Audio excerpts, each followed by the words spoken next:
در یکی از گوشه‌های شهر حصار مجسمه کتاب پرزیدنت امام علی رحمان تاجیکان در آینه تاریخ پیدا می شود. اثری سال 2002 چاپ شده تاریخ مردم تاجیک را از 5000 سال پیش تا عصر 20 بازگو می کند.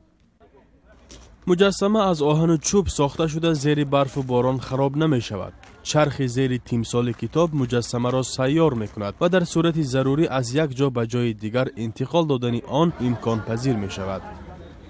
حالا مجسمه در نزد حکومت حصار گذاشته شده است و مسئولین معارف علاقه به خاطر به گفتهشان تربیت احساس وطندوستی و عرض احترام به زحمت‌های پرزیدنت شاگردان مکتب را نزد مجسمه می‌آورند. با نظر داشتی جایگاه معنوی کتاب پیشوای ملت تاجیکان در آینه تاریخ، ماموریت شعبه معارف تصمیم گرفت که تمثال این کتاب را در حجم نسبتاً بزرگتر به خاطر ترغیب غایه‌های وطن پرستی و تلقین افتخار ملی در یکی از کوچه‌های مرکزی نصب کنند. این کتاب یک تانه بوده، آن 6 متر پهنی و 4 متر درازی دارد. مجسمه را گروهی از آموزگاران مکتب پرزیدنتی با تشبث خود و با جمع‌آوری 12000 سامانی مبلغ صاحبکاران ساختند.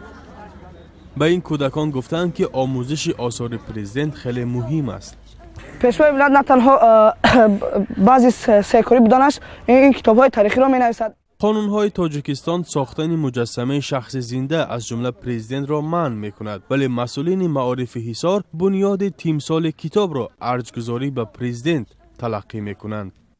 مقصد از ساختن این مجسمه و تیمسال کتاب پیشوای ملت ترغیب غایه‌های وطن پرستی در بین نسل نورست و عموما جامعه محسوب می‌یابد.